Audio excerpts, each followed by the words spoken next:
Seat 23B smelled like recycled air and the stale perfume of whoever had flown this route before me.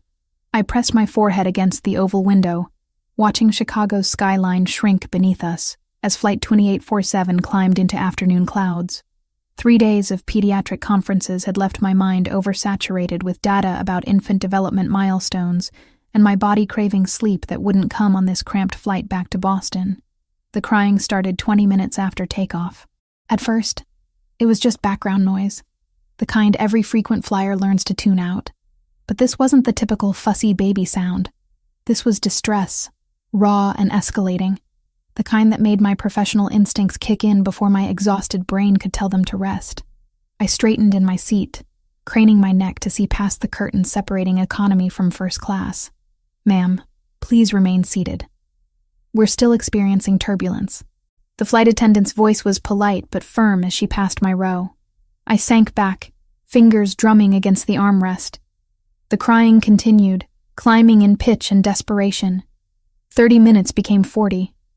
Passengers around me shifted uncomfortably, some pressing earbuds deeper, others shooting annoyed glances toward the front of the aircraft. But I couldn't stop listening, couldn't stop analyzing the pattern. The cry had a specific quality, rhythmic and intense, with the kind of full-body tension that spoke of genuine pain rather than simple discomfort. Colic. Severe, by the sound of it. When the seatbelt sign finally chimed off, I unbuckled before fully deciding to get involved. My legs carried me up the aisle while my rational mind listed all the reasons this was none of my business. I'd just spent 72 hours discussing complex cases with colleagues from across the country. I was off duty. This wasn't my patient, my problem, my responsibility. The flight attendant near the galley looked ready to intercept me, but I held up my conference badge still clipped to my canvas bag. "I'm a pediatrician. That baby sounds like it might need medical assessment." Her professional smile cracked slightly, relief bleeding through. "The passenger has refused assistance multiple times, but you're welcome to try." She pulled back the curtain, and I got my first clear view. First class held maybe a dozen seats, most occupied by business travelers studiously ignoring the chaos unfolding in row 2. The man holding the screaming infant looked like he'd been through a war. His white dress shirt was wrinkled beyond salvation, sleeves rolled up to reveal forearms corded with tension. Dark hair fell across his forehead, and even from several feet away, I could see the exhaustion carved into his face. But it was his eyes that stopped me. Dark brown, almost black, and filled with a desperation so raw it made my chest tighten. "Sir?" I approached slowly, keeping my voice gentle. "I'm Dr. Foster. I couldn't help but hear your baby crying. Would you mind if I took a look?" His gaze snapped to mine, and the intensity in it nearly made me step back. For a long moment, he just stared, as if trying to determine whether I was real or a hallucination brought on by sleep deprivation. The baby, maybe 8 or 9 months old, wailed against his shoulder, little fists clenched, face red with effort. "You're a doctor?" His voice was low, roughened by hours of stress, with an accent I couldn't quite place. Italian, maybe, or something close to it. Pediatrician, actually, specialized in infant development. I gestured to the conference badge. Just spent 3 days talking about exactly this kind of thing. Something shifted in his expression. A crack in whatever wall he'd built around himself. "Please." The single word carried the weight of absolute defeat, of a man who'd tried everything and failed. I slid into the empty seat beside him, already assessing the baby with practiced eyes. Boy, approximately 9 months, well-nourished but clearly in distress. The cry pattern, the way he pulled his legs up to his belly, the flush spreading down his neck, all pointed to one thing. "May I?" I held out my hands, and after a heartbeat of hesitation, he transferred the baby to me. The child's body was rigid with tension, back arching, abdomen distended and hard beneath my gentle palpation. "What's his name?" "Noah." "Hi, Noah." I adjusted his position, turning him onto his left side across my forearm, his belly against my palm. My other hand moved in slow, deliberate circles across his back. "How long has he been crying like this?" "Since we boarded. Almost an hour now." The man's voice cracked slightly. "The flight attendants tried everything. Bottle, pacifier, walking. Nothing works. Does he have episodes like this often? I continued the gentle massage, feeling the tightness in Noah's small body begin to shift. Every few days, sometimes worse. He scrubbed a hand across his face, and I noticed the expensive watch on his wrist, the kind that cost more than my monthly rent. The pediatrician said colic, but I thought he was supposed to grow out of it by now. Colic typically peaks around 6 weeks and resolves by 4 months, I said, adjusting Noah's position slightly and applying gentle pressure to his lower abdomen. But some babies have extended cases, especially if there's an underlying issue like food sensitivity. The baby's crying had already begun to quiet, shifting from desperate wails to hiccuping whimpers. I continued the massage, adding a subtle rocking motion, and felt the moment his rigid muscles finally released. A small, unmistakable sound of gas passing, and Noah's cry cut off abruptly, replaced by a surprised silence. "What did you do?" The man leaned forward, wonder replacing exhaustion in his expression. Infant massage technique combined with proper positioning helps release trapped gas that's causing the pain. I shifted Noah to an upright position against my shoulder, supporting his head, and patted his back gently until a satisfying burp emerged. "There we go, buddy. That's better, isn't it?" Noah made a soft cooing sound, his tiny fist grabbing at my shirt. The tension had completely drained from his body, leaving him relaxed and drowsy against me. I looked up to find his father staring at me with an expression I couldn't quite read, something between gratitude and something else. Something more intense. "I don't understand. How did you fix him in 2 minutes when nothing else worked?" "I didn't fix him. This is temporary relief, not a cure." I reluctantly handed Noah back, noting how the man's entire demeanor shifted the moment he held his son again, becoming both more protective and more vulnerable simultaneously. "If he's having episodes this frequently at 9 months, you need to investigate further. Food allergies are common culprits. What formula are you using?" He told me, and I nodded, filing the information away. "That's cow's milk based. Noah might have a sensitivity to the protein. You should talk to his pediatrician about switching to a hypoallergenic formula and eliminating dairy from his diet if you're supplementing with any solid foods. I'll call tomorrow." He looked down at Noah, who was already drifting toward sleep, tiny fingers curled against his father's chest. "Thank you. I don't know how to thank you properly. You just did." I started to stand, but his hand caught my wrist gently. "Please, let me compensate you for your time." He reached for his wallet with his free hand, but I pulled away. "I don't accept payment for helping a baby in distress. That's not who I am." I softened the refusal with a slight smile. "Just promise you'll follow up with his doctor. If the formula change doesn't help within a week, push for an allergy panel and possibly a gastroenterologist referral." "I will." He studied me with those intense dark eyes, and I felt oddly exposed, as if he could see straight through to something I hadn't meant to reveal. "You're very good at this." "It's what I do." I gestured to the now peaceful Noah. "Get some rest while he's sleeping. And try the massage technique I showed you next time he has an episode. Clockwise circles on the belly, gentle but firm pressure, left side lying position to help the gas move through." The plane jolted slightly, hitting a pocket of turbulence, and I grabbed the seat back to steady myself. I should get back to my seat before we hit more rough air. "What's your name?" The question was direct, almost urgent. "Your full name, Dr. Foster." "Rachel. Rachel Foster." I glanced at the conference badge still hanging from my bag, realizing he could probably read it anyway. "I work at Boston General, Pediatric Department." Something flickered in his expression. Satisfaction, maybe, as if I'd just given him something valuable. "Vincent Castrovani." "Thank you, Rachel Foster. You saved me today. Possibly saved my sanity." The name meant nothing to me, but the way he said it suggested it should. I offered a small wave to Noah, who was now fully asleep, and made my way back through the curtain to economy. My seat felt even more cramped than before, but I couldn't quite shake the feeling of Vincent's eyes following me. The weight of his gratitude mixed with something else I couldn't name. The landing was smooth. We touched down at Logan just after 7, and I was through the terminal and into a rideshare before the first-class passengers even finished gathering their belongings. My tiny apartment in Dorchester waited, along with 12 hours of blessed sleep before my next shift. I didn't look back. Didn't think I'd ever see Vincent Castrovani or his son Noah again. Just another random encounter. One of those brief connections that happen between strangers and dissolve the moment they part ways. I had no way of knowing that 3 days later, he would walk into my hospital with deliberate purpose. That he'd already learned everything about me, from my work history to my home address.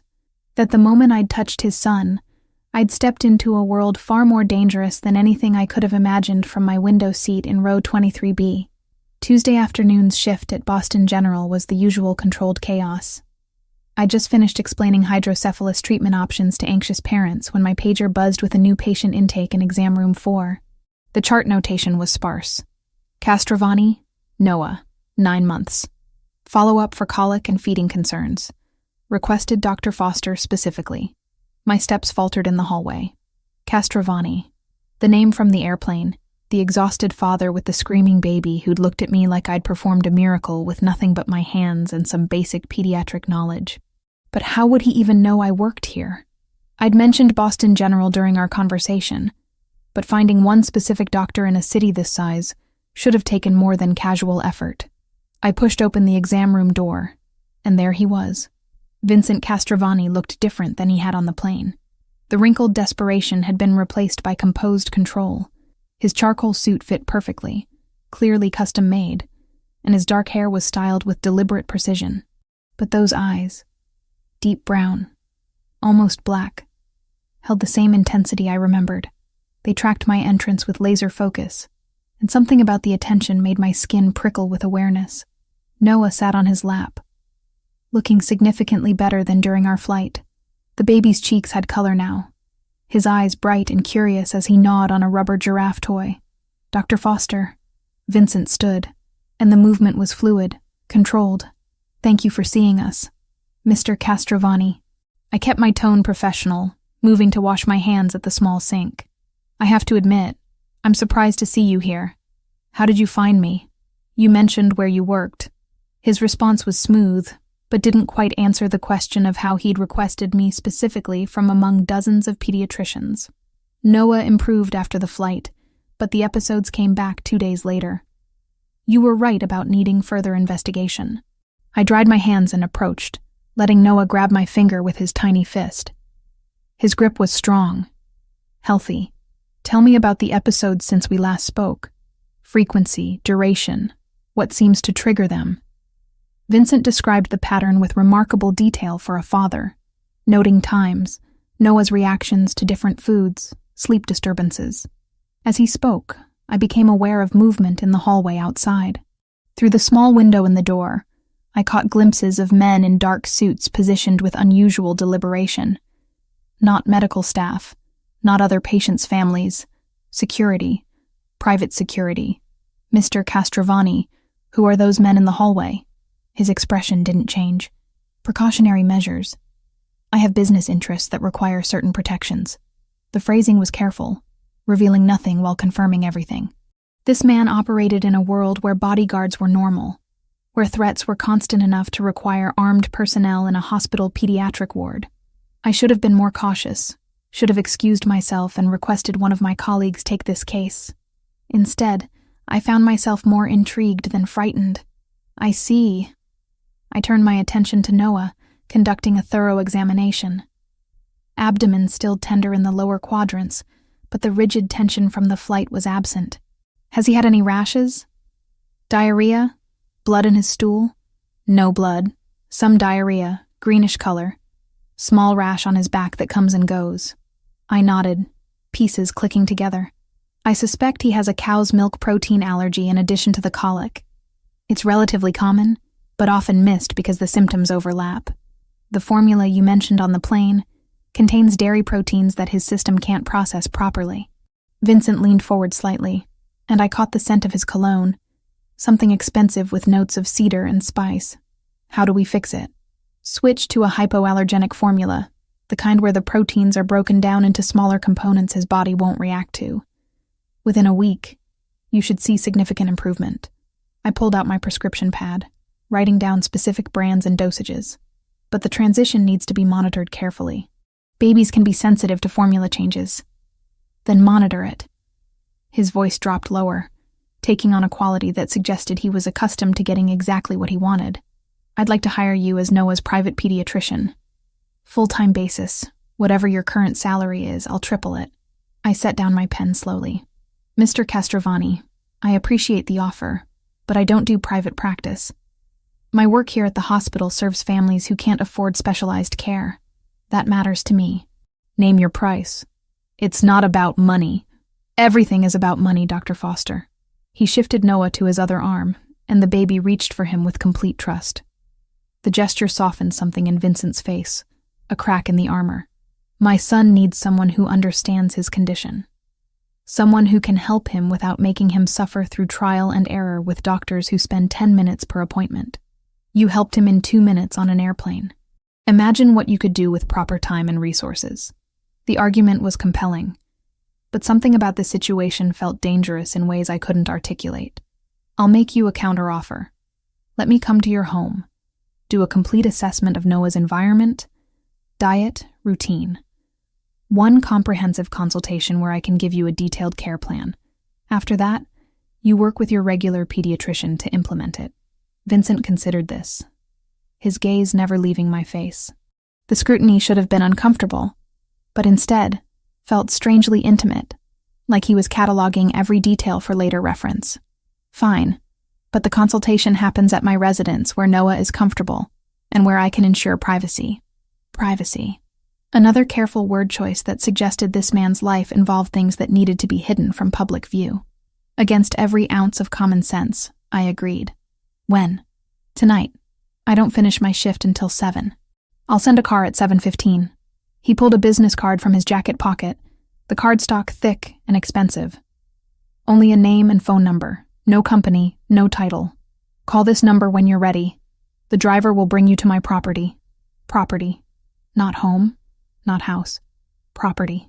I took the card, feeling the weight of the decision settling over me like a physical thing. "Just the consultation, Mr. Castrovani?" "Nothing more." "Of course, Dr. Foster." Something that might have been amusement flickered in his eyes. "Nothing more." The black Mercedes that picked me up at 7:20 was immaculate, the driver silent and professional. We drove north from the city for 40 minutes, winding through increasingly affluent neighborhoods until we turned onto a private road flanked by iron gates that opened automatically. The estate beyond was stunning, a modern architectural masterpiece of glass and stone set on what had to be at least 10 acres of manicured grounds. "Jesus," I muttered, pressing my face closer to the window. This wasn't wealth. This was dynasty-level money. The car stopped under a covered portico, where Vincent waited, Noah in his arms. He'd changed from the suit into dark slacks and a white shirt with rolled sleeves, looking simultaneously more relaxed and somehow more dangerous. 3 men in suits flanked the entrance, their positions strategic, their attention constantly scanning. "Dr. Foster." He descended the steps as my door opened. "Welcome." The interior was even more impressive than the exterior. Soaring ceilings, original artwork that probably cost more than my medical school debt, furniture that whispered Italian craftsmanship. But what struck me most was how lived in it felt despite the obvious wealth.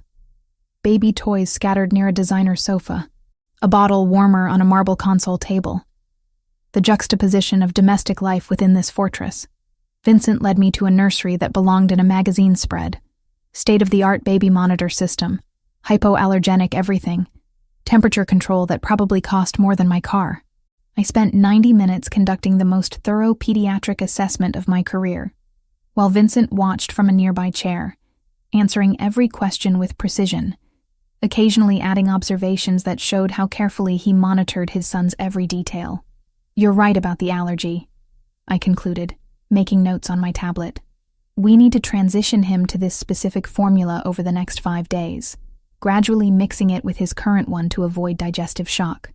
I'd also recommend eliminating all dairy from any solid foods, starting a probiotic supplement, and keeping a detailed food diary. 5 days. Vincent stood, moving to stand beside me. Up close, I could see he was taller than I'd registered before, at least 6'2", with the kind of build that suggested regular physical training. "You should stay. Monitor the transition yourself. Mr. Castrovani." "Vincent, please."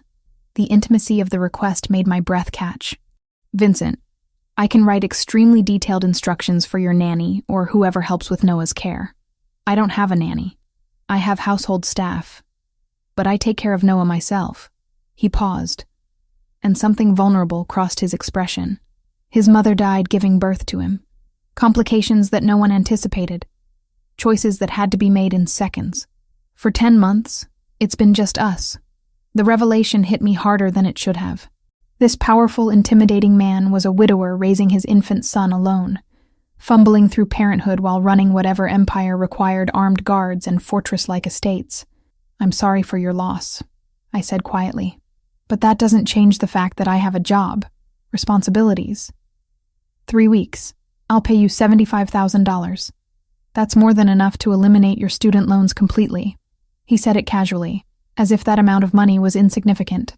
You work exclusively with Noah, monitoring every aspect of his transition, making sure he's truly healthy. After that, we part ways, and you go back to saving the world one patient at a time. $75,000. Freedom from the debt that had been crushing me since medical school. The monthly payments that forced me to pick up extra shifts and live in a barely furnished apartment in one of Boston's cheaper neighborhoods. It was tempting, dangerously so. 2 weeks, I countered. And I keep my hospital shifts, at least part-time. I have patients there who depend on me. 2 weeks, but you stay here on the property. Noah needs someone available at night when the colic is worst. Bringing you back and forth through the city daily is impractical and frankly unnecessarily risky. Risky how? His jaw tightened slightly. I have rivals in my business ventures. People who would exploit any perceived weakness. The men you saw at the hospital, the security here, it's all necessary. Having you travel repeatedly between locations creates exposure points that are better avoided. The explanation made tactical sense, but something about it felt incomplete, like he was telling me just enough truth to be convincing while omitting crucial context. Still, the offer was compelling, and Noah deserved the best possible care during this transition. Fine. 2 weeks. Full-time residence here. But I want it in writing, including the payment terms. I met his eyes directly, refusing to be intimidated. And if at any point I feel uncomfortable or unsafe, I leave immediately with no penalties. Vincent extended his hand. Agreed. His palm was warm against mine, the grip firm but not crushing. The handshake lasted a second too long, his thumb brushing against my wrist in a way that sent an unexpected spark of electricity up my arm. I pulled back quickly, suddenly very aware that I'd just agreed to move into a stranger's home.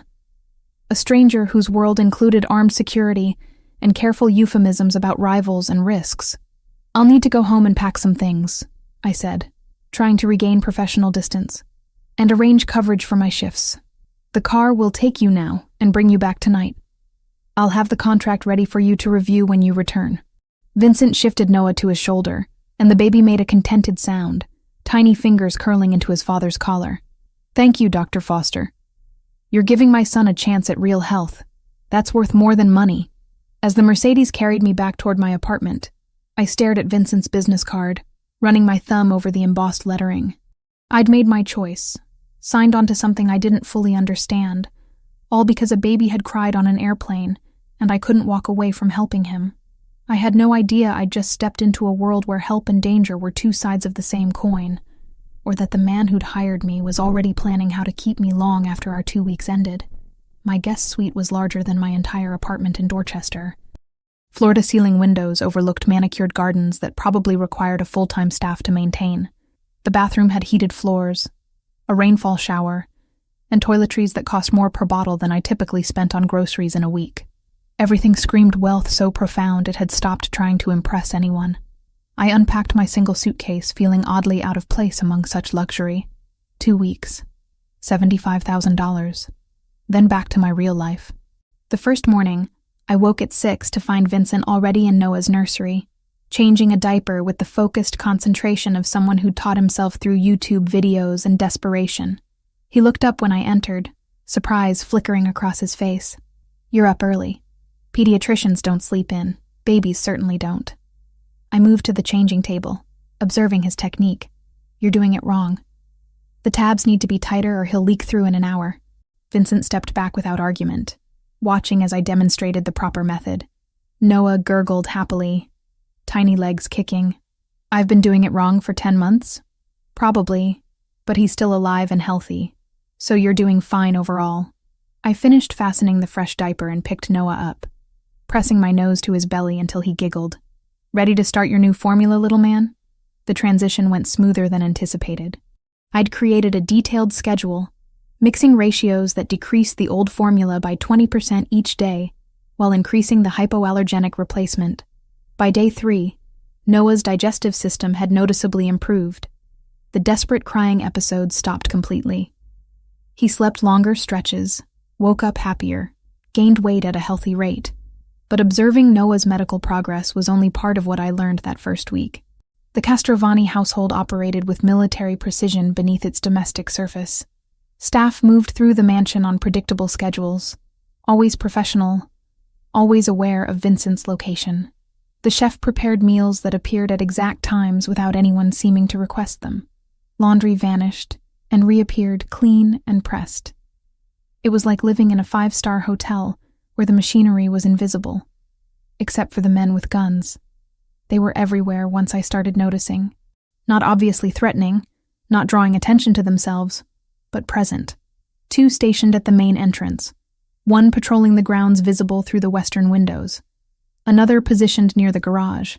They wore suits like Vincent's, but moved differently, with the controlled awareness of trained soldiers. On the 3rd day, I watched from the nursery window as 3 black SUVs arrived in formation. Men emerged, greeted each other with familiar efficiency, and disappeared into Vincent's study. The meeting lasted 4 hours. When they left, Vincent looked exhausted in a way that had nothing to do with lack of sleep. "Business associates?" I asked that evening when we happened to be in the kitchen simultaneously. I was preparing Noah's evening bottle. Vincent was pouring whiskey from a crystal decanter. "Something like that?" He took a long drink, then seemed to reconsider his evasiveness. "Allies, more accurately. The people I work with to maintain certain territorial understandings." Territorial. The word choice was deliberate, almost territorial in the animal sense rather than corporate. What kind of business requires territorial understandings and armed security? The kind that's kept my family powerful for 3 generations. He set down his glass, dark eyes meeting mine with that unsettling intensity. The kind you're better off not knowing details about, Dr. Foster. "Rachel, if I'm living in your house taking care of your son, you should probably use my first name. Rachel." He said it slowly, as if testing how it felt. Fair enough. I should have pressed for more information, should have demanded clarity about what exactly I'd stepped into. Instead, I focused on Noah, told myself that whatever Vincent did for a living was none of my business, as long as the baby was safe and healthy. That willful ignorance lasted until the 4th night. I'd developed a routine of reading in the sitting room attached to my suite after Noah's final feeding. Medical journals, mostly, trying to keep up with new pediatric research. Vincent had passed by twice, both times slowing as if considering whether to interrupt, then continuing to wherever he spent his late evenings. The 3rd time, he stopped in the doorway. "May I come in? It's your house, but it's your space while you're here. I don't want to intrude." He waited for my nod before entering, carrying his own book, a worn paperback that looked like it had been read multiple times. "I find it difficult to sleep lately. Thought I might read here if that's acceptable." We sat in companionable silence for nearly an hour, the only sounds turning pages and the occasional distant noise from elsewhere in the mansion. It felt strangely domestic, this quiet evening with a man I barely knew but somehow felt comfortable beside. "Can I ask you something?" I closed my journal. "Noah's mother. What was her name?" Vincent's jaw tightened, but he answered. "Sophia. We'd been married 6 years when she got pregnant. The doctors said she had a placental abruption during labor. Massive hemorrhaging. They gave me a choice." His voice went flat, emotionless in the way people get when discussing trauma too painful to feel fully. "Save her or save Noah. Not both. Vincent, I'm sorry. She made the choice for me. Had it written in her birth plan. Witnessed by her lawyer. If complications arose, save the baby.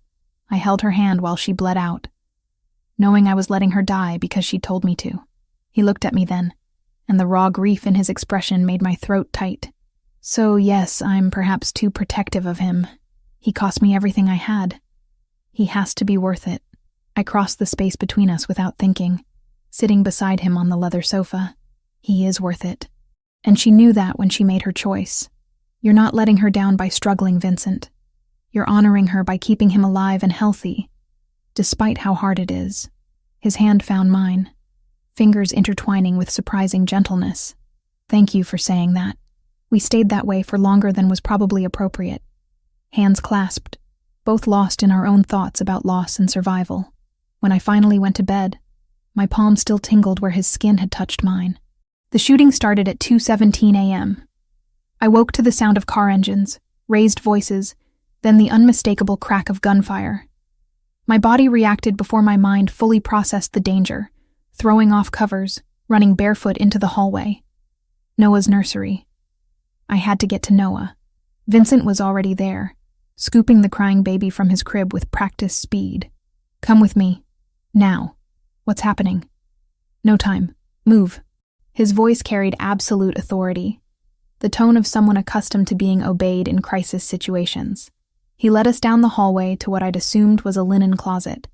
Instead, when he pressed his palm to a hidden scanner, the back wall slid open to reveal a reinforced room roughly 12 feet square. Emergency supplies lined metal shelves, communication equipment blinked on a small desk, and the walls were thick enough to muffle the ongoing sounds of violence outside. A panic room. Of course this house had a panic room. Vincent handed me Noah, who was screaming in terror, then moved to the communication equipment. He spoke rapid Italian into a headset, his calm at odds with the chaos evident in whatever responses he was receiving. I sank onto the padded bench running along one wall, holding Noah close, making soothing sounds I didn't feel. The shooting lasted maybe 5 minutes, though it felt like hours. Then silence, more frightening than the noise had been.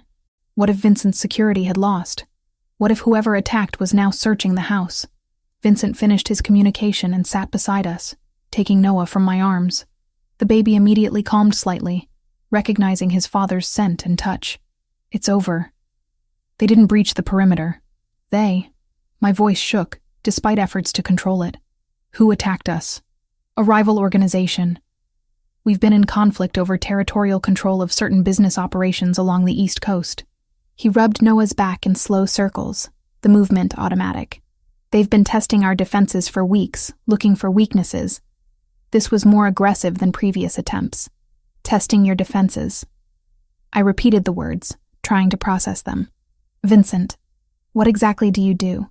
He looked at me for a long moment, clearly weighing how much truth to offer. My family controls significant interests in this region. Import-export operations, real estate holdings, entertainment venues, security services. Some of our business dealings exist in gray areas legally. The people we compete against don't believe in competition. They believe in elimination. Gray areas. Elimination. The euphemisms couldn't quite hide what he was describing. You're telling me you're in organized crime. I'm telling you, I inherited a legacy 3 generations old that provides for hundreds of families, that operates according to codes and rules that predate modern law enforcement, and that, yes, sometimes requires violence to maintain. His voice remained steady, factual. The men who attacked tonight? Albanian mafia expanding into territory they have no claim to. If I show weakness, if I fail to defend what's mine, they'll take everything. My businesses, my properties, my life. Noah had fallen back asleep against Vincent's shoulder, exhausted by fear. I watched them together, this powerful, dangerous man and his innocent son, and felt something shift in my understanding. You should have told me before I agreed to stay here. Would you have stayed if I had? Honestly, I didn't know. Why did you really want me here, Vincent? Noah's doing fine now. You could hire any pediatrician to monitor his transition. Because keeping you in hospitals or traveling through the city makes you vulnerable. He met my eyes directly. Because my enemies have already started investigating anyone I show interest in, anyone who might matter to me.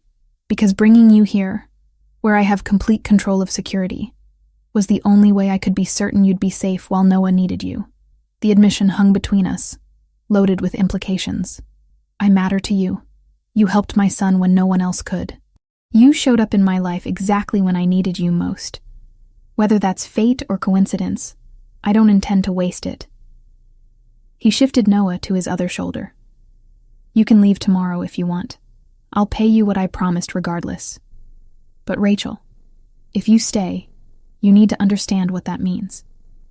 You'll be under my protection, yes, but also under my enemy's scrutiny.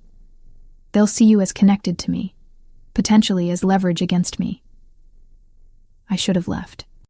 Every rational thought screamed that staying in this house, near this man, in this dangerous world was insane. But I looked at Noah, sleeping peacefully now, and remembered Vincent's raw grief talking about Sophia, remembered his gentleness teaching himself to be a father despite having no preparation, remembered the way his hand had felt holding mine earlier that evening. I'll stay. The decision surprised me as much as it seemed to surprise him. 2 weeks. As agreed. But I want the truth from now on, Vincent. No more euphemisms or careful evasions. If I'm at risk, I deserve to know exactly what I'm facing. Relief flooded his expression, quickly masked but visible for a heartbeat. Agreed. And Rachel? Thank you. For protecting Noah tonight. For not running when the shooting started. Where else would I go? He needed me. I stood, suddenly exhausted. Are we safe to leave the panic room now? Luca will come get us when the property is secure and the perimeter reset. He leaned back against the reinforced wall. Noah still asleep against him. Might be a while. So we waited. This unlikely trio in a hidden fortress within a fortress, while outside Vincent's men cleaned up whatever aftermath violent men left behind. And somewhere in that strange, suspended time, I stopped thinking of this arrangement as temporary employment and started recognizing it for what it really was. The beginning of something that would change everything about my carefully constructed, safely predictable life. Noah's transformation was remarkable. By day 10, he was sleeping through the night, gaining weight steadily, and developing at the pace a 9-month-old should.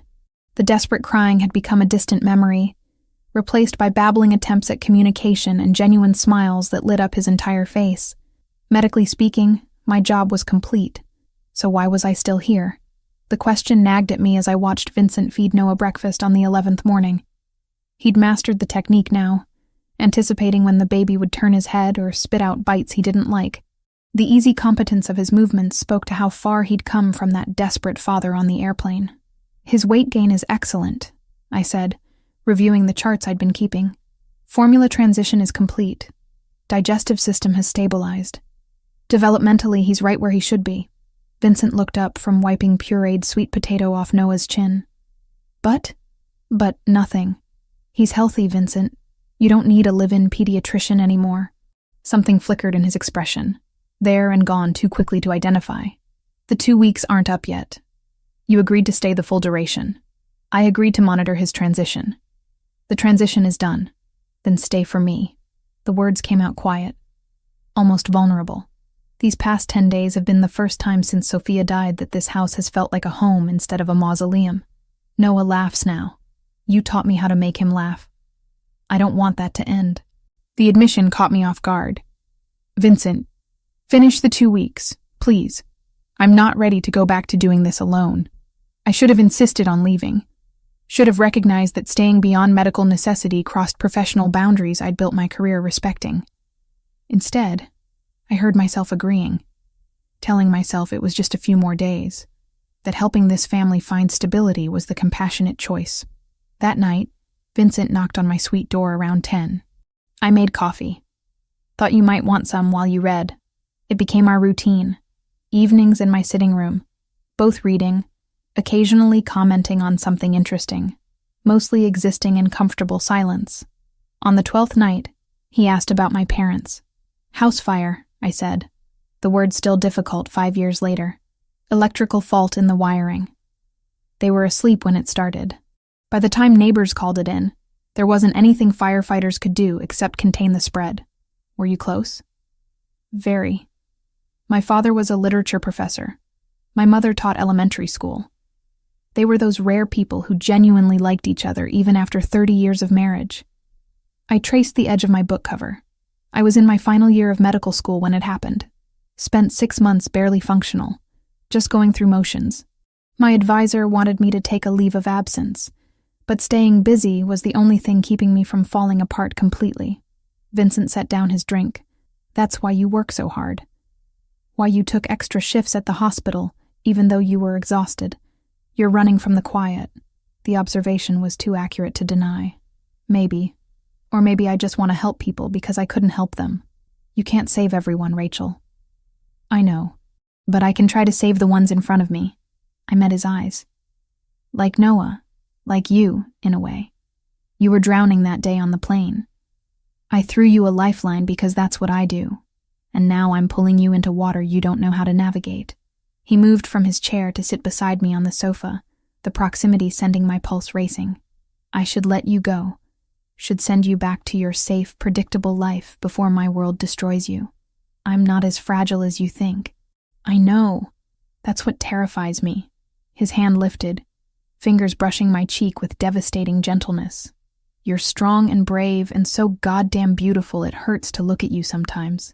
And I want you in ways that have nothing to do with Noah's medical care and everything to do with the fact that you're the first person since Sophia who's made me feel alive instead of just surviving. My breath caught. Vincent, this is complicated. I know. I'm not asking for anything. Just needed you to know that keeping you here isn't entirely selfless. He started to pull away, but I caught his wrist. What if I want complicated? The words hung between us. An admission I hadn't meant to make but couldn't take back. His eyes darkened, searching my face for certainty he wouldn't find, because I wasn't certain of anything, except that when he looked at me like that, every rational thought evaporated. Rachel. My name was a warning and a question. Instead of answering, I closed the distance between us, pressing my lips to his in a kiss that immediately ignited into something desperate and consuming. His hands tangled in my hair, pulling me closer as I gasped against his mouth. Every touch felt electric, charged with weeks of denied attraction finally given permission to exist. We broke apart breathing hard, foreheads pressed together. We should stop, he said without conviction. Probably. I kissed him again anyway. And this time, he didn't suggest stopping. What happened next was inevitable. Two people who'd been orbiting each other with increasing gravity finally colliding. He was gentle and intense simultaneously, taking his time despite the urgency thrumming through both of us. When it was over, we lay tangled together on my bed, his fingers tracing patterns on my shoulder. I don't do this, I said quietly. Sleep with men I barely know. You know me better than most people who've been in my life for years. He pressed a kiss to my temple. And for what it's worth, I don't do this either. Haven't been with anyone since Sophia. The confession made something in my chest tighten. Vincent, stay. Not a command this time, but a plea. Past the 2 weeks. Stay as long as you want. I should have said no. Should have recognized this for the dangerous entanglement it was. Instead, I nodded against his shoulder, sealing a decision that would change everything. The morning brought harsh reality. I woke to find Vincent's side of the bed empty, though the sheet still held his warmth. Voices drifted from downstairs, tense and urgent. I dressed quickly and found him in his study with Luca. Both men bent over a laptop displaying surveillance photos. Photos of me. With Noah at a pediatric clinic I'd insisted on visiting 3 days ago for a routine wellness check. The images captured me holding the baby, laughing at something he'd done, looking every bit like a mother with her child rather than a temporary employee. When were these taken? I asked from the doorway. Both men looked up, guilt flashing across Vincent's face. 2 days ago. We just received them this morning through intelligence channels. Who took them? Albanian surveillance team. Luca's tone was grim. They've identified you as someone connected to Vincent, possibly significant to him. They're investigating your background now. Ice flooded my veins. How much danger am I in? Vincent stood, crossing to me with purpose. None. You're under my protection, on my property. They can't touch you here, but they know about me now.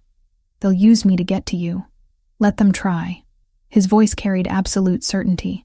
I have resources they can't imagine. You're safe, Rachel. I promise. Luca cleared his throat.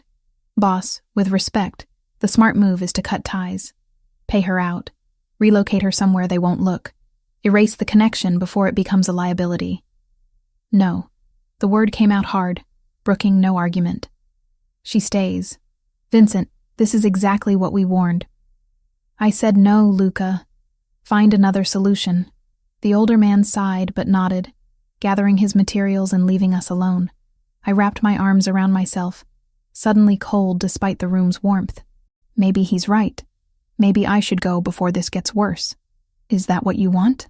What I want doesn't matter if staying here puts me in danger. Then let me protect you properly. He moved closer, hands gentle on my shoulders. Tonight, I'm hosting dinner with my captains, the men who run operations under my oversight. I want you there. Want them to see you're part of my household, under my protection officially. It sends a message to anyone watching that you're mine, and anyone who touches you answers to me and everyone loyal to me. You're using me as a chess piece. I'm claiming you publicly, so my enemies understand the consequences of threatening you. His jaw tightened. Yes, it's strategic, but it's also true. You are mine, Rachel, if you'll let yourself be. Last night wasn't casual for me. Was it for you? The question hung heavy. I could lie. Could pretend it meant nothing, and use that as an excuse to leave. Or I could admit the truth that had been growing since that first night reading together. Maybe even since the airplane when I'd seen him hold his son with such desperate love. No. It wasn't casual. Relief flooded his expression. Then trust me to keep you safe. Come to dinner tonight. Stand beside me. Let me show them you matter. Against every instinct screaming warnings. I agreed. The dinner was held in a formal dining room I hadn't seen before, all dark wood and crystal chandeliers. 5 men arrived precisely at 8, each greeting Vincent with respect that bordered on deference. They ranged in age from mid-30s to early 60s, all dressed in expensive suits, all carrying themselves with the same dangerous confidence as Vincent. He introduced me simply as Noah's doctor, who'd become essential to the household. The phrasing was careful, acknowledging my presence without defining our relationship explicitly. But the way his hand rested at the small of my back, the way he kept me beside him throughout the evening, spoke louder than words. We ate courses I couldn't taste, my stomach too tight with tension. Conversation flowed in English and Italian. Discussions of business territories and shipment schedules and political considerations. I understood enough to recognize I was witnessing the machinery of organized crime operating openly, unbothered by my presence because Vincent had vouched for my discretion. When the meal finally ended and the men departed with respectful nods, I rounded on Vincent in the empty dining room. You paraded me in front of them like property, like I'm some acquisition you're showing off. I presented you as someone under my protection. There's a difference. Is there? Because from where I stood, it felt like you were marking territory. His eyes flashed. You want honesty? Fine. Yes, I was marking territory. Letting every person in my organization know that you're off limits, that harming you means declaring war on me personally. That's how this world works, Rachel. I don't get to protect people I care about with restraining orders and police reports. I do it with power and fear, and making absolutely certain no one misunderstands the consequences of crossing me. And you didn't think to ask how I felt about being turned into a symbol? Would you rather I kept you hidden while my enemies circle closer? Let them think you're unprotected, unimportant, easy prey? He moved closer, frustration radiating off him. I'm trying to keep you alive. By making me a target. You became a target the moment you helped Noah on that plane. The admission burst out of him. The moment you showed me kindness, showed interest in my son, you painted a mark on yourself that I can't erase. The only choice left is whether to protect you or abandon you. I'm not capable of the latter. The raw emotion in his voice deflated my anger. I didn't ask for any of this. I know. And I'm sorry. But I'm also not sorry because having you here in my life has given me something I thought I'd lost forever. Hope. Connection. The possibility of being something more than just Noah's father and the Castrovani heir. My resolve crumbled. This is insane. We barely know each other. I know you take your coffee with too much cream and read medical journals like novels. I know you sing to Noah when you think no one's listening, and that you cry during those commercials with shelter dogs. I know you're terrified of thunder but won't admit it, and that you'd throw yourself in front of a bullet for someone you just met if you thought it would save them. I know everything that matters, Rachel. He was right. Somehow in these compressed weeks, we'd learned each other in ways that usually took months. The intensity of the situation, the forced proximity, the shared purpose of caring for Noah, it had accelerated everything into something that felt both brand new and ancient. So what now? I asked quietly. Now you decide. Stay and let me protect you the only way I know how. Or leave, and I'll do my best to erase every connection between us so you can go back to being invisible to my enemies. His hand cupped my face. But understand that if you stay, you're choosing this world, choosing me, and I don't let go of things that matter. I should have chosen safety, should have walked away from this dangerous, complicated, utterly insane situation. Instead, I kissed him, pouring every conflicted emotion into the contact, and felt him respond with equal desperation. When we finally broke apart, the decision was made without words. I was staying. God help me. I was staying. The attack came at 4:23 in the morning, tearing me from sleep with the sound of shattering glass and shouting voices. I bolted upright, disoriented, my first coherent thought screaming Noah's name. The security alarm wailed through the mansion, a piercing shriek that set every nerve on fire. I threw off the covers and ran for the hallway, my bare feet silent on the hardwood floors. The house was chaos, shadows moving with violent purpose, the crack of gunfire echoing from somewhere below. Vincent's men were engaging the intruders, but how many had gotten through? How close were they to Noah? The nursery door stood open ahead of me, spilling yellow light into the darkened corridor. My heart seized. I'd closed that door myself when I'd checked on Noah 2 hours ago after his midnight feeding. Someone had opened it. I burst through the doorway and froze. 3 men in dark tactical gear surrounded Noah's crib, one reaching for the screaming baby. They turned at my entrance, weapons rising, and time seemed to slow to a crawl. I had maybe 2 seconds before they decided whether I was a threat worth eliminating. Don't touch him. My voice came out stronger than I felt, fueled by pure maternal instinct for a child that wasn't even mine. He's just a baby. He has nothing to do with whatever war you're fighting. The tallest one, clearly the leader, studied me with cold calculation. You're the doctor, the one Castrovani brought into his house. I'm a pediatrician treating an infant, that's all. You're lying. He moved toward me, weapon lowered but ready. We've been watching. You're more than hired help. He looks at you like you matter. Behind him, Noah's cries had reached a fever pitch, his little face red with terror and confusion. Every instinct screamed at me to grab him, shield him, but these men had guns, and I had nothing except the slim hope that I could buy time for Vincent's security to reach this floor. Fine, I matter to him, so take me instead. The words tumbled out before I could second-guess them. I'm worth more as a hostage than a 9-month-old baby who can't be controlled, can't be threatened, can't give you anything except screaming and diapers. Think strategically. Which bargaining chip has more value? The leader's eyes narrowed, considering. Gunfire erupted closer now, just down the hallway. His team was running out of time. Grab her, he ordered in accented English. Leave the kid. Rough hands seized my arms, zip ties cutting into my wrists as they bound them behind my back. I caught one last glimpse of Noah in his crib, terrified but unharmed, before they dragged me toward the window they'd entered through. A rope dangled from the frame, their extraction route. Below, engines roared to life. Vincent! I screamed his name with everything I had, hoping he could hear me somewhere in this massive house, hoping he'd know what happened. Vincent! Noah's safe. A hand clamped over my mouth, cutting off the words. They hauled me through the window, and my bare feet scraped against the exterior wall as we rappelled down too fast, controlled chaos that ended with me being thrown into the back of a waiting van. The doors slammed shut, engine accelerating before I could even think about escape. Through the small rear window, I watched Vincent's mansion recede into the distance, lights blazing, security swarming like disturbed ants. I'd lived there barely 2 weeks. Now I might never see it again.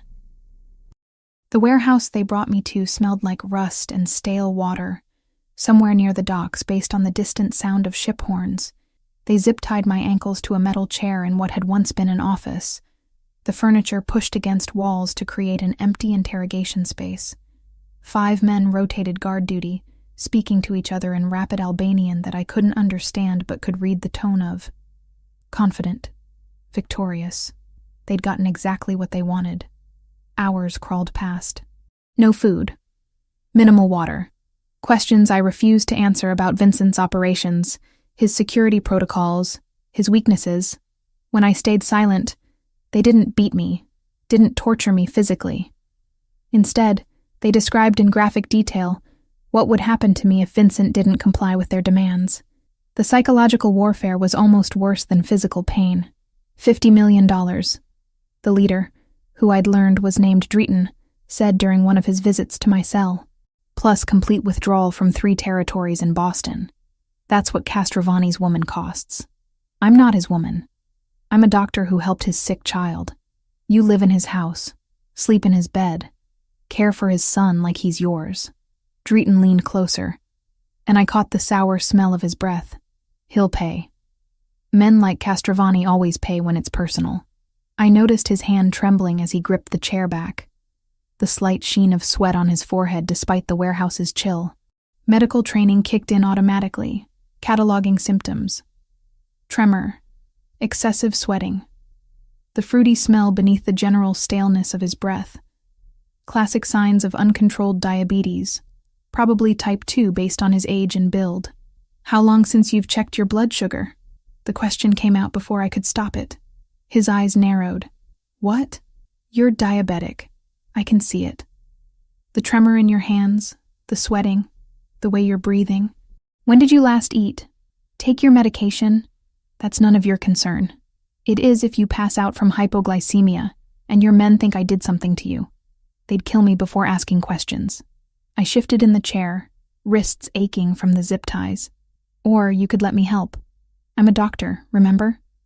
I can assess your condition, tell you what you need. Keep you functional while you wait for your ransom. Drayton studied me for a long moment, suspicion warring with the pragmatic recognition that I was right. If he collapsed, his operation lost its leader at a critical moment. Why would you help me? Because I help sick people. It's what I do. And because if you're healthy and thinking clearly, you're more likely to make rational decisions about keeping me alive. He gestured to one of his men, speaking in Albanian.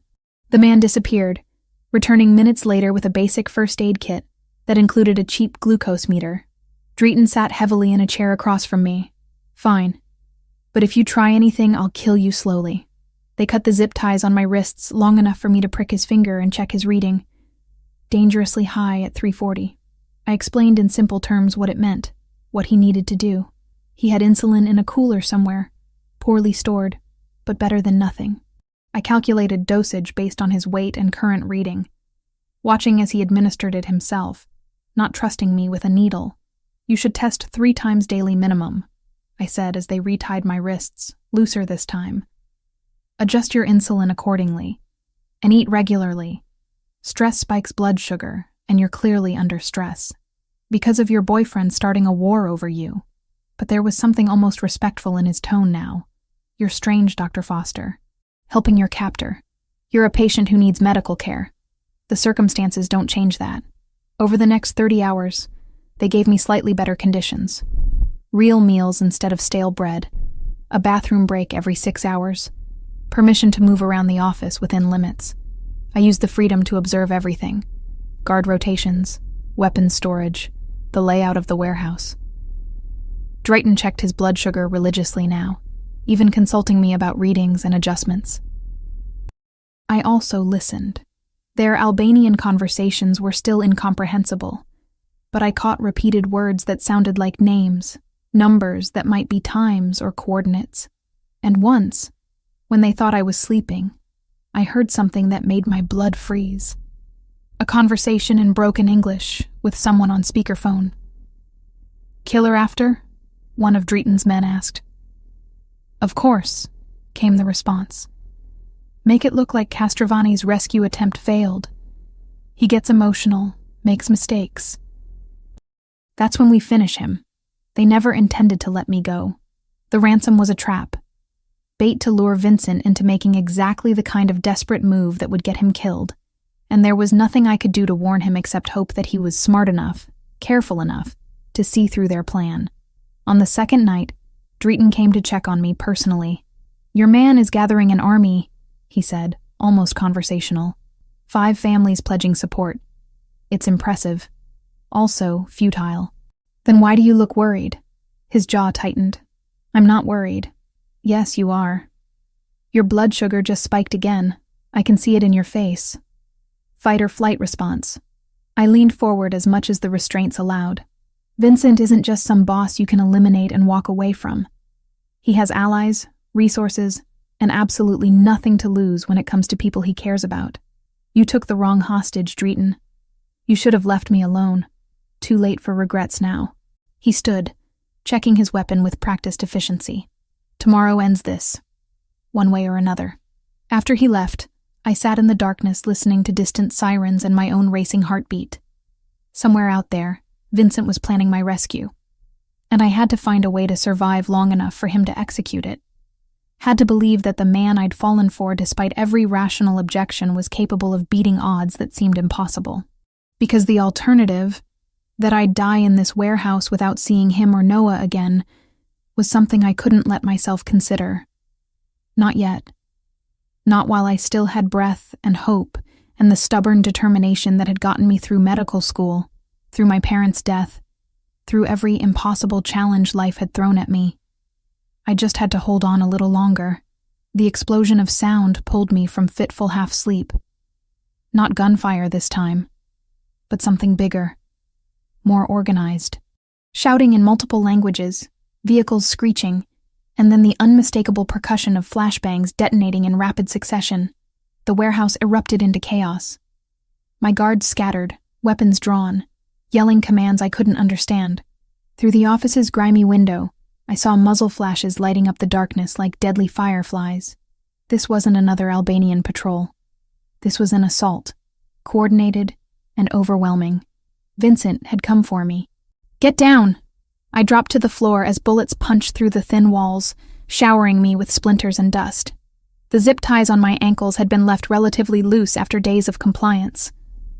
I worked them frantically, ignoring the burn as plastic cut into skin, focusing only on getting free. Outside the office, the firefight intensified. I recognized the tactical precision even through the chaos, the way Vincent's forces moved with purpose rather than panic.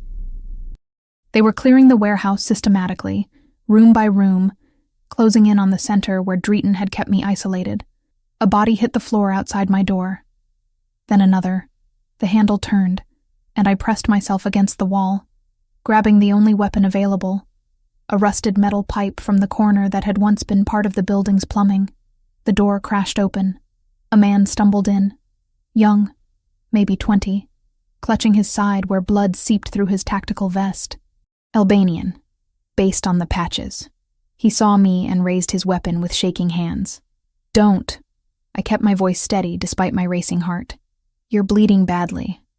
That vest didn't stop the bullet, just slowed it.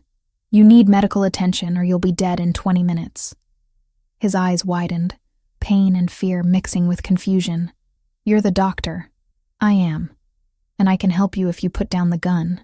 For a suspended moment, we stared at each other across the small space, both of us trapped by circumstances beyond our control. Then his legs gave out, the weapon clattering from his grip as he collapsed. I moved without thinking, grabbing supplies from the first aid kit Drayton had left behind, pressing gauze against the wound to slow the bleeding. "Pressure here." I guided his hand to hold the gauze. "Keep it tight. When your people find you, tell them you need a hospital immediately." "Why help me?" Blood flecked his lips. "After what we did? Because I'm a doctor before I'm anything else." The door exploded inward, and suddenly Vincent was there, weapon raised, eyes wild with something between fury and terror. He scanned the room in a heartbeat, taking in me kneeling beside the wounded Albanian, blood on my hands but clearly unharmed. Our eyes met, and the weapon lowered. Rachel. My name came out choked, raw with emotion I'd never heard from him before. I'm okay. I'm okay. I stood on trembling legs, and he crossed the space in 2 strides, pulling me against him with enough force to steal my breath. His hands moved over me frantically, checking for injuries, confirming I was real and whole. We need to move. Luca appeared in the doorway, tactical vest covered in dust, weapon still smoking. Buildings clear, but reinforcements could arrive any moment. Vincent nodded but didn't release me, keeping one arm locked around my waist as we navigated through the warehouse. Bodies littered the floor, both Albanian and some of Vincent's men. The cost of my rescue painted in blood and spent shells. Guilt churned in my stomach, but there wasn't time to process it. The extraction was military precise. Vincent's forces had brought 4 SUVs, positioned for rapid departure. He pushed me into the back of the lead vehicle, sliding in beside me, never breaking physical contact. As we pulled away from the warehouse, I watched smoke rising from the building. Emergency lights approaching in the distance. Drayton? I asked quietly. Dead, along with most of his command structure. Vincent's voice was flat, emotionless in that way that meant he was holding back something enormous. The Albanians will regroup, but they've lost their leadership and credibility. It'll take them months to recover, if they ever do. Back at the mansion, dawn was breaking over the manicured grounds. Staff moved efficiently, treating wounded men, securing the perimeter, restoring order to the controlled chaos. Vincent led me straight upstairs, bypassing everyone who tried to speak to him. Noah was asleep in his crib, watched over by 2 armed guards Vincent had left behind. The baby looked peaceful, oblivious to the violence executed in my name. I sank into the chair beside the crib, suddenly unable to stand, adrenaline crash hitting me like a physical blow. He's been asking for you. Vincent crouched beside my chair. Well, in his way, kept pointing at your room, saying Rara, which I think means Rachel. Tears I'd been holding for 40 hours finally broke free. Vincent pulled me from the chair into his lap, holding me while I shook with silent sobs, stroking my hair with surprising gentleness. You're safe now. I've got you. That man I was helping when you found me. Is he alive? Probably. We left the non-critical wounded for the authorities to find. He tilted my chin up, forcing me to meet his eyes. Why were you treating him? Because he was bleeding and I could help. Because that's what I do, Vincent. Even when it doesn't make tactical sense. I wiped at my face. They were going to kill me regardless of the ransom. I heard them planning it. His jaw clenched, muscles jumping beneath the skin. I know. We intercepted their communications. That's why the rescue couldn't wait. Why I called in every favor, mobilized 5 families worth of resources. You think I'd let them take you from me? 5 families. How much will that cost you? Everything. Nothing. I don't care. He cupped my face in both hands. You were worth it, Rachel. You'll always be worth it. The next 3 days existed in a fog.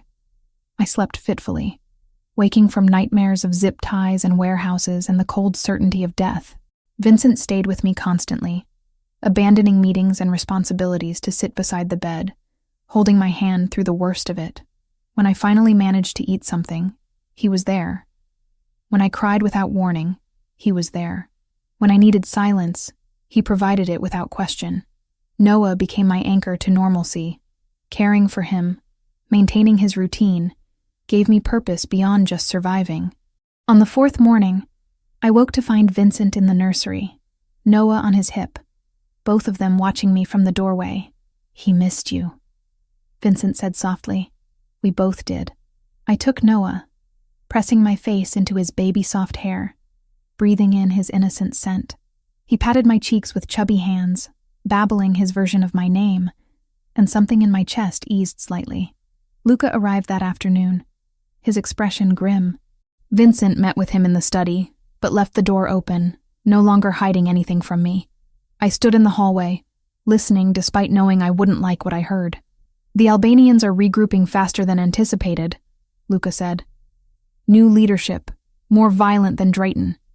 They're calling the rescue a declaration of war, demanding blood for blood. And Rachel is their primary target now. Silence stretched. Then Vincent's voice, hollow with resignation. She needs to disappear. New identity. Relocation to the West Coast under protected witness protocols. It's the only way to keep her alive long term. Already making arrangements. We can have her moved within 72 hours. I walked into the study, both men turning to face me. No. Vincent stood slowly. Rachel, this isn't negotiable. They'll come for you again, and next time I might not get there in time. I said no. I didn't survive a kidnapping to be exiled from the life I chose. I moved closer, refusing to be intimidated by his presence or Luca's disapproval. I'm staying, Vincent. Here, with you and Noah. That's my decision. It's suicide. Then protect me better. Isn't that what you do? Control situations, eliminate threats, keep what's yours safe. I grabbed his shirt, pulling him down to my level. I'm choosing this. Choosing you. Despite everything. Don't take that choice away from me. His forehead dropped against mine, breath shuddering out. I can't lose you. Then don't let me go. Luca presented the solution 2 days after I refused to leave. He arrived with a leather portfolio, spreading documents across Vincent's desk like a battle plan. Which I supposed it was. Marriage, he said without preamble. Official, legal, witnessed by representatives from all 5 allied families. Under our code, attacking a boss's wife is equivalent to declaring total war. The Albanians don't have the resources or alliances to survive that. Vincent looked at me, something unreadable in his dark eyes. It would work. Better than any security detail. Better than hiding you. They'd have to back down or face annihilation from every family on the East Coast. You want to marry me for strategic protection. My voice came out flat, processing the proposal without the emotion it deserved. I want to marry you because I can't imagine my life without you in it anymore. He moved closer, ignoring Luca's presence entirely. The strategy is convenient. The reason is that I'm in love with you, Rachel.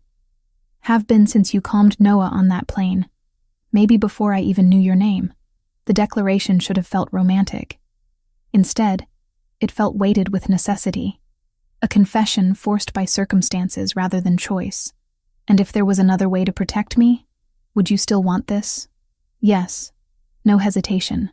No doubt. But there isn't another way, and I'm selfish enough to use that fact to keep you. I looked at Luca, who was studiously examining the documents as if not hearing every word. How quickly can this happen? 72 hours if we expedite. City Hall ceremony, minimal witnesses, maximum legal standing. He glanced up. It won't be romantic, Dr. Foster, but it will be binding. Fine. The word came out before I could overthink it. Let's do it. Vincent's relief was palpable, though he masked it quickly. You're sure? No, but I'm choosing this anyway. I touched his face, feeling the slight stubble he hadn't bothered shaving. I'm choosing you, Vincent. Even though it's insane and strategic and wrapped in violence. I'm choosing this life. He kissed me then, deep and claiming, and I let myself believe that maybe strategy and love could coexist in the same decision. The ceremony happened on a gray Wednesday morning at City Hall. I wore a simple cream-colored dress that one of Vincent's staff had procured. Elegant but forgettable. Vincent looked devastating in a dark suit, his face composed, but his hand trembling slightly as he slid the platinum band onto my finger. 2 witnesses from the Castrovani organization stood behind us, plus representatives from 4 other families whose names I didn't know, but whose presence made the marriage politically significant. I do, I said when asked, and meant it despite the circumstances. I do, Vincent echoed, and I heard both the strategy and the truth in his voice. The officiant pronounced us married in less than 15 minutes. No music, no flowers, no celebration beyond a brief reception at the mansion where serious men in expensive suits congratulated Vincent on securing such a valuable alliance. I smiled and accepted their well wishes, feeling like a chess piece that had just been promoted to queen. That night, Vincent came to my room, our room now, and held me without demanding anything more. I know this isn't how you imagined getting married, he said quietly. I stopped imagining a long time ago. I curled into his warmth. This is real enough. The first week as Mrs. Castrovani was surreal. Nothing changed, and everything changed simultaneously. I still cared for Noah, still maintained his routines, but now wore a wedding ring that caught light and reminded me of vows made under duress and desire combined. Vincent worked constantly, managing the fallout from the warehouse assault, coordinating with his allies, preparing for Albanian retaliation everyone knew was coming. We were polite strangers sharing space, bound by legal documents and survival instinct, but emotionally disconnected. The trauma of my kidnapping sat between us like a physical barrier. He didn't push, didn't demand the intimacy marriage supposedly granted. We orbited each other carefully, Noah the only bridge we could cross reliably. On day 8, I found Vincent in the nursery at 3 a.m., holding a sleeping Noah, staring at nothing with exhausted eyes. "Can't sleep?" I asked from the doorway. "Worried about you. About him. About whether I made the right choice dragging you deeper into this instead of forcing you to leave." He looked at me finally. "You could still go, Rachel. Marriage can be annulled. I'd survive the political fallout. I'm not going anywhere." I crossed to them, running my hand over Noah's soft hair. "Stop trying to save me from choices I'm making with full knowledge of consequences. You deserve better than this. Better than me. I deserve to decide that for myself." I kissed his temple. "Come to bed, Vincent. Tomorrow we'll figure out how to be married. Tonight, just sleep." He followed me, still carrying Noah, and we all three fell asleep in the oversized bed, a family assembled from chaos and choice. The attack came on day 10, just when I'd started believing maybe we'd have time to breathe. Vincent had insisted on taking me to dinner at a small Italian restaurant he'd frequented for years. Neutral territory where we could pretend to be a normal couple celebrating a hasty marriage. We were walking from the car when Vincent stopped abruptly, his hand tightening painfully on mine. "Get back to the vehicle. Now." "What? Rachel, move!" He was already pushing me back toward where our driver waited, his other hand reaching for the weapon I knew he kept concealed. "Luca, clear the street." I saw it then, what his trained eye had caught immediately. A car parked at an odd angle, driver's side window slightly down despite the cold evening. Something wrong about the shadows inside. 3 seconds? Maybe 4. That's all the warning we had. The explosion tore through the restaurant's facade with a roar that deafened me instantly. Vincent tackled me to the ground, his body covering mine completely as debris rained down around us. Glass, brick, burning pieces of what had been a building moments ago. Heat washed over us, and I couldn't breathe. Couldn't hear anything except high-pitched ringing. When the fallout settled, Vincent pulled me up, checking me frantically for injuries. Blood ran down his face from a cut above his eye, and his suit was shredded, but his hands were steady as they moved over me. "Are you hurt?" "Rachel, answer me." "I'm okay. I'm okay." My ears were ringing, vision blurry, but nothing felt broken. "Vincent, your head." "Doesn't matter." He was already moving, pulling me toward the SUV as his security swarmed around us, weapons drawn, scanning for secondary threats. "We're leaving. Now." The drive back to the mansion was a blur. Luca appeared from somewhere, barking orders into his phone in rapid Italian. Vincent held me against his side, blood from his head wound dripping onto my dress, neither of us caring about anything except that we'd survived. The next 48 hours were brutal. Vincent authorized a response so comprehensive it bordered on warfare. I heard pieces of it from my position in Noah's nursery, where I'd retreated to feel useful while Vincent orchestrated destruction. Names I didn't recognize. Locations across the city. Confirmations of eliminations delivered in code but unmistakable. When Luca finally gave the all-clear, his face was grim, but satisfied. "It's done. Albanian leadership is gone. Cells are scattered, leaderless, ineffective. They'll retreat to their original territories or dissolve entirely." Vincent looked like he'd aged a decade in 2 days. "Confirmed kills? 13 key targets. The rest fled the region. No one's claiming the Castrovani name anymore." The message was received. I should have felt relief. Instead, I felt hollow, knowing that 13 people were dead because someone had tried to kill me. Kill us. And Vincent had responded with the only language his world understood. Absolute, overwhelming force. That night he came to bed and broke down. Not crying, not theatrically, just quiet admission of how close he'd come to losing me, losing everything. I held him while he confessed every fear he'd been carrying since the warehouse, since the airplane, since Sophia's death, and I confessed my own. The nightmares that still woke me, the constant waiting for the next attack, the guilt of surviving when others didn't. We're broken, I whispered against his shoulder. Both of us, trying to build something real out of survival and strategy. Then we'll be broken together. He pulled back enough to meet my eyes, and maybe that's enough. Maybe we don't need perfect, Rachel. Just real. I kissed him, and this time it felt different. Not desperate or strategic, but honest. Two damaged people choosing each other despite and because of everything that had tried to destroy us. The war was over. The marriage was real, and whatever came next, we'd face it together. 3 weeks of peace felt surreal after months of violence. The mansion had returned to its quiet efficiency. Guards still present, but tension replaced by routine. Vincent attended meetings without the urgency of warfare. I cared for Noah without jumping at every unexpected sound. We were healing, slowly, like broken bones knitting back together with time and careful attention. But we were also avoiding the conversation we needed to have. It came to a head on a Sunday morning. Noah was napping, the house unusually quiet, and I found Vincent in his study staring at paperwork he wasn't actually reading. I knocked on the open door frame. "We need to talk." He looked up, resignation in his dark eyes. "I know."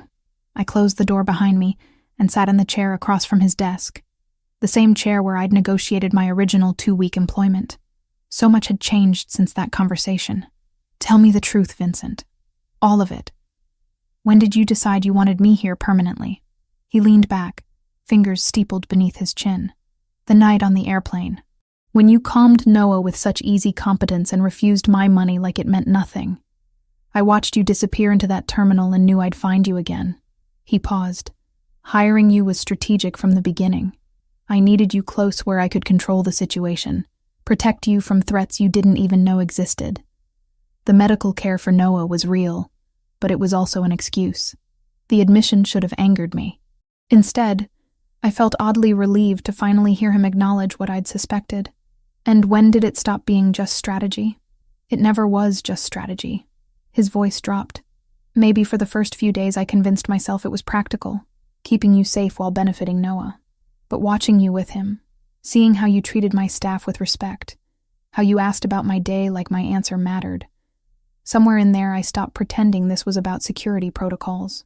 I stood, moving to look out his window at the grounds where Noah would eventually play when he was older. I knew, maybe not consciously at first, but I knew you were manipulating the situation, keeping me here through money and necessity and carefully constructed circumstances. "Rachel, let me finish." I turned to face him. I knew, and I stayed anyway. Not because I was naive or trapped, but because I wanted to. Because a baby cried on an airplane, and his father looked at me with such desperate hope that something in me recognized something in you. We were both survivors trying to figure out how to live instead of just exist. He crossed to me, stopping close enough that I could see the faint scar from the restaurant explosion healing above his eyebrow. "I don't deserve you." "Probably not, but I'm here anyway." I touched his face gently. "We can't build a real marriage on strategy and survival, Vincent. We need something more honest than that. Then let's be honest." He caught my hand, pressing it against his chest where I could feel his heart beating steady and strong. "I love you, Rachel. Not because you're useful, or because marrying you was politically advantageous, but because you make me remember what it feels like to want a future instead of just protecting the present. You challenge me, frustrate me, force me to be better than I am. And I want to spend whatever time I have left becoming the man you deserve." Tears pricked my eyes.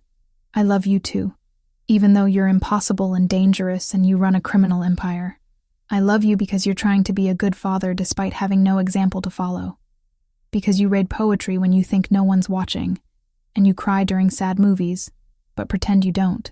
Because you saw me at my most ordinary and somehow decided I was worth turning your entire world upside down for." He kissed me then, deep and claiming, and it felt different than every kiss before. This wasn't desperation or strategy. This was promise. Commitment, chosen freely with full knowledge of what it meant. When we finally broke apart, Vincent held my gaze. I want to do this right. Build something real with you. That means including you in decisions about Noah, about our future, about everything that matters. And it means boundaries, I countered. I don't want to know details about your business, Vincent. I've accepted what you are, what you do, but I can't be complicit in it. I need to maintain who I am separate from your world. Fair enough. You keep your identity, your work, your boundaries. I'll protect you while respecting them. He paused. Speaking of your work, Luca's arranged security protocols for you to return to Boston General part-time.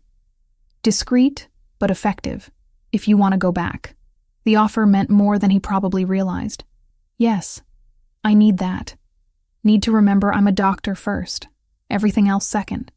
I know, that's who you are. I wouldn't want to change it.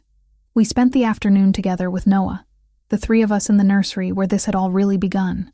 Vincent asked my opinion about schools, about when to introduce solid foods beyond the hypoallergenic formula, about 100 small decisions that added up to building a life. And I realized this was what marriage actually meant. Not grand gestures or strategic alliances, but daily choices to include each other, respect each other, build something together despite and because of our differences. That evening, Luca came by with updated security schedules for my hospital shifts. 2 men, rotating, always within visual range but never obvious. They'll pose as other hospital staff, blend in completely. You won't even notice them after a while. Thank you, I said, meaning it. This was the compromise that let me keep both worlds. The protection that let me maintain my identity while acknowledging the realities of who I'd married. The weeks that followed established new rhythms. I worked at Boston General 3 days a week, treating patients who had no idea their pediatrician went home to a mansion with armed guards. Vincent attended to his business, whatever that entailed, but came home for dinner every night. We read together in the evenings, talked about everything from politics to literature to Noah's developmental milestones. Slowly, carefully, we built the foundation of something real. Noah's first birthday arrived on a crisp October afternoon. We kept the celebration small, just Vincent, me, Noah, and a few key members of Vincent's inner circle who'd become something like family. The cake was chocolate, Noah's favorite based on the few tastes we'd given him. He demolished it with enthusiastic glee, getting frosting everywhere while we laughed and took pictures like any normal family would. Later, after Noah was in bed and our guests had departed, Vincent found me in the garden. The same garden where I'd first truly understood the danger I was stepping into. Where armed men had intercepted an attack. Where everything had started tilting from employment into something more. "What are you thinking about?" he asked, wrapping his arms around me from behind. "That flight from Chicago. How terrified you looked. How desperate. How I had no idea that helping a crying baby would lead to all of this." I leaned back against his warmth. It wasn't a fairy tale, Vincent. No magical transformation or perfect romance. Just 2 broken people deciding to be broken together. Regrets? I turned in his arms, meeting those dark eyes that had first captured my attention with their intensity. Not a single one. This life, this choice, you and Noah, I'd do it all again exactly the same way. Even the kidnapping, the explosions, the strategic marriage, even those, because they led here, to this moment, to us being honest about what we are and what we're building. I kissed him softly. "I love you, Vincent Castrovani, not despite who you are, but including all of it. I love you, Rachel Castrovani." He said my married name with such reverence it made my chest tight. "Thank you for choosing this, for choosing me." We stood there in the garden as evening fell. 2 people who'd found each other through chaos and decided to build something lasting from the wreckage. Tomorrow would bring new challenges, new choices, new moments where we'd have to actively choose each other over easier paths. But tonight, we had this. Honest love, hard-won trust, and the absolute certainty that whatever came next, we'd face it together. The baby who'd cried on Flight 2847 was sleeping peacefully upstairs, healthy and loved. The terrified father from that flight had become my husband, my partner, my choice. And the exhausted pediatrician who'd just wanted to help had found something she hadn't known she was searching for. A family assembled from impossible circumstances and unconventional love. It wasn't perfect, but it was real. And that was enough for me.